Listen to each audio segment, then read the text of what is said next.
documental que desafió al apocalipsis. La lección olvidada de 1917. Imágenes de la geografía de El Salvador, mostrando la cadena volcánica del Pacífico. Se superponen mapas que muestran la placa de Cocos subduciendo bajo la placa del Caribe. En el corazón de Centroamérica, El Salvador es un país forjado por el fuego. Se asienta sobre una de las zonas geológicas más activas del planeta. Una región donde dos gigantes tectónicos, la placa de Cocos y la del Caribe, chocan constantemente.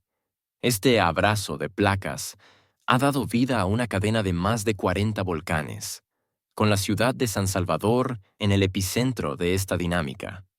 Este es el hogar del volcán de San Salvador, un estratovolcán de andesita y basalto, que los antiguos nahuas pipiles llamaban volcán Quesaltepeque. La constante actividad sísmica y volcánica de la región ha moldeado su identidad, ganándose un apodo peculiar, el Valle de las Hamacas, un nombre que describe perfectamente la sensación de la tierra moviéndose bajo los pies de sus habitantes. Aunque no se sabe con exactitud desde cuándo se usa este término, algunos historiadores creen que se popularizó en la época colonial y fue inmortalizado por el conquistador español Pedro de Alvarado. Sin embargo, su significado trasciende el tiempo, capturando la esencia de una tierra que vibra y vive al ritmo de sus propias entrañas. Acompáñanos en este viaje. Antes de que la tierra nos mesa como una hamaca, te invitamos a unirte a esta comunidad y explorar la fascinante historia de un volcán y una ciudad que se negaron a ser olvidados. Y danos un me gusta.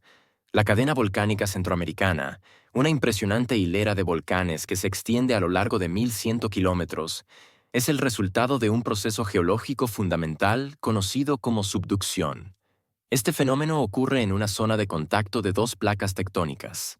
En este caso, la placa oceánica de Cocos se desliza y se hunde lentamente bajo la placa continental del Caribe.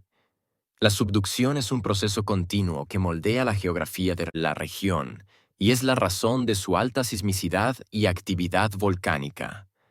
A medida que la densa placa de Cocos desciende hacia el manto de la Tierra, las altas temperaturas y presiones provocan la liberación de agua de las rocas. Esta agua actúa como un catalizador, disminuyendo el punto de fusión del manto superior y creando grandes cantidades de magma. Este magma, al ser menos denso que la roca circundante, comienza a ascender a través de fisuras en la corteza terrestre, un proceso que puede durar millones de años. Cuando el magma finalmente alcanza la superficie, erupciona, dando origen a una cadena de volcanes.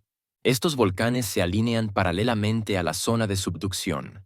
La cadena volcánica centroamericana, que forma parte del Cinturón de Fuego del Pacífico, se caracteriza por una variedad de formaciones volcánicas, desde grandes estratovolcanes hasta domos de lava y conos de ceniza. La ubicación de los principales volcanes en El Salvador, como San Salvador, Santa Ana y San Miguel, se encuentra directamente sobre los puntos de intersección de fallas tectónicas, lo que subraya la fuerte relación entre la actividad sísmica y la actividad volcánica en la región.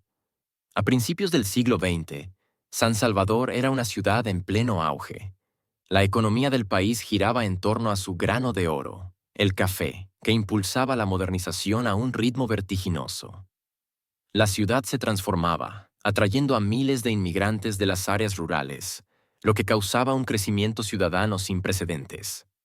A pesar de que las calles aún no estaban pavimentadas y el transporte se basaba en carretas tiradas por mulas y tranvías de caballos, la tecnología ya empezaba a hacerse sentir.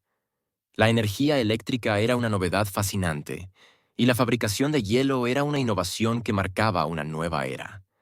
En este contexto de cambio, la relación de la ciudad con su volcán era de aparente paz. Para 1883, el volcán de San Salvador, que los antiguos nahuas pipiles llamaban volcán Quesaltepeque, se consideraba totalmente extinguido. En su cráter principal, el Boquerón, se había formado una laguna de origen misterioso. Con sus aguas de color verde esmeralda, era un remanso de paz donde la gente podía navegar en pequeños botes, disfrutando de un paisaje de postal. Los habitantes vivían en una coexistencia confiada con la imponente prominencia, sin sospechar que las entrañas de la tierra, que los mecía como en una hamaca, estaban a punto de despertar con una furia indescriptible. La tranquilidad estaba a punto de terminar. Era una tarde tranquila de Corpus Christi cuando, de repente, la calma se rompió. Minutos antes de las 7 de la noche, un estruendo sordo surgió de las entrañas de la tierra. El suelo comenzó a temblar. No fue solo un leve vaivén, sino una sacudida violenta que desató el caos. El primer sismo, con una magnitud de 6.7 grados, golpeó a las 6:55 de la noche. Fue un terremoto largo y poderoso que arrasó con los municipios de Armenia, San Julián, Zacacoyo, Tepecoyo y Ateos. La capital también sufrió un golpe devastador, con casas y edificios que se desplomaron. La gente, en medio de la confusión, buscó refugio en las plazas públicas, como el Parque Libertad y el Parque Gerardo Barrios, creyendo que el peligro había pasado. Pero la tierra no estaba dispuesta a calmarse. A las 7:30 de la noche, un segundo terremoto de 6.4 grados sacudió la ciudad. Este temblor derribó las estructuras que ya estaban dañadas, y la gente se dio cuenta de que no estaban lidiando con un simple sismo, sino con una fuerza de la naturaleza mucho más grande. El aire se llenó de un olor a azufre, la incertidumbre se convirtió en un terror palpable, y entonces, a las 8:11 de la noche, el terror alcanzó su punto máximo. El volcán, que la gente consideraba extinguido, entró en erupción. En la loma del Pinar se abrieron grietas por donde el magma incandescente comenzó a fluir. Los rojos relámpagos que salían de la montaña eran el presagio de una noche de horror. La erupción del volcán de San Salvador había comenzado. Existe un testimonio del escritor y periodista colombiano Augusto Paniagua.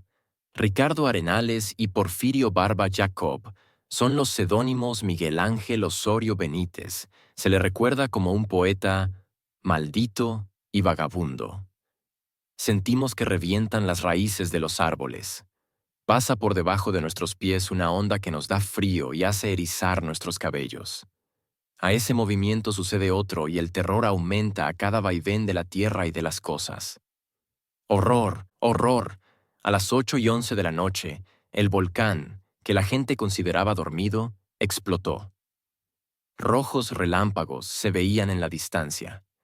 La erupción del volcán de San Salvador fue un evento complejo. Los sismos abrieron fisuras, como la de la Loma del Pinar, por donde emanó magma incandescente. El volcán de andesita y basalto generó múltiples peligros a la vez. La erupción del volcán de San Salvador no fue un solo evento, sino una sinfonía de catástrofes. Los terremotos que la precedieron no solo destruyeron la ciudad, sino que también actuaron como un detonante, abriendo grietas en la tierra que funcionaron como chimeneas volcánicas.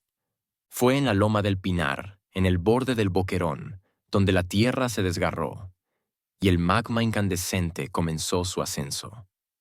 Pero la lava no fue el único enemigo. En el cráter principal del Boquerón, un fenómeno aún más aterrador se desencadenó. La laguna de agua que existía en su interior, una vez un remanso de paz, comenzó a hervir. La actividad volcánica la evaporó por completo, mezclando el agua con la ceniza, rocas y lodo para crear lahares. Estos flujos de lodo caliente descendieron por las laderas del volcán, con la fuerza de una avalancha, destruyendo todo a su paso. Como un hálito mortal, los flujos piroclásticos descendieron por el volcán. Nubes de ceniza y gas a temperaturas elevadísimas se movieron a una velocidad vertiginosa, asfixiando y quemando todo a su paso.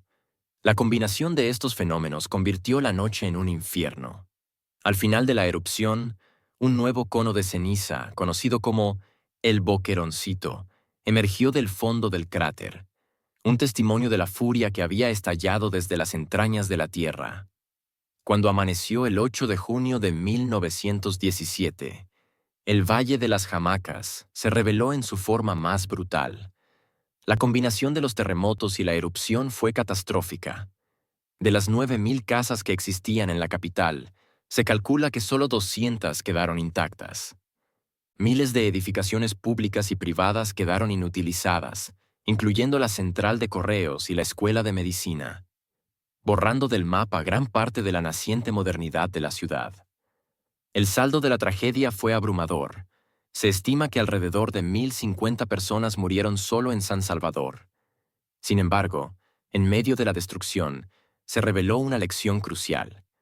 Los materiales de construcción tradicionales como el adobe y el bahareque, que habían sido la base de la arquitectura local, sucumbieron ante la fuerza de los sismos. En cambio, las estructuras más livianas, construidas con lámina y armazón de madera, demostraron una sorprendente resistencia. Este descubrimiento transformó la arquitectura de la capital en los años siguientes.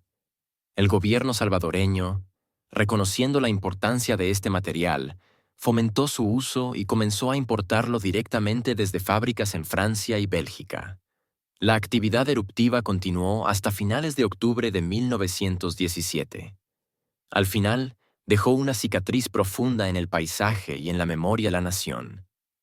La laguna del cráter había desaparecido, y en su lugar se había formado un nuevo cono de ceniza, el Boqueroncito. Pero el legado de esta noche va más allá de la geología. El evento fue tan impactante que es recordado hasta hoy por su antiguo nombre, el jabalí, y su historia se inmortalizó en el folclore salvadoreño, inspirando una canción popular que se ha transmitido de generación en generación, un recordatorio de la noche en que la tierra de las hamacas se sacudió como nunca antes. La erupción de 1917 nos recuerda la fragilidad de nuestra existencia frente al poder de la naturaleza, pero también nos enseña la asombrosa resiliencia del pueblo salvadoreño. Las lecciones de esa tragedia no solo influenciaron la forma en que se construyen las ciudades en El Salvador, sino que quedaron grabadas en la memoria de la nación. El volcán puede estar inactivo, pero la historia de El Jabalí y su despertar de fuego sigue viva. Al contrario de lo que muchos piensan, el majestuoso Hospital Rosales sobrevivió a la devastación. Este legado, que lamentablemente ha sido descuidado, resistió el gran terremoto y la erupción gracias a sus materiales ligeros, importados de Francia y Bélgica. Su supervivencia se convirtió en el faro de una nueva forma de construir, una lección en ingeniería que la nación aprendió con sangre y ceniza. El Hospital Rosales, la Basílica del Sagrado Corazón, la Iglesia de San Esteban, todos ellos hechos de lámina, sobrevivieron. ¿Pero hemos aprendido realmente la lección que nos dio ese terremoto? ¿Por qué, casi 100 años después, continuamos construyendo de la misma forma que sucumbió en 1917?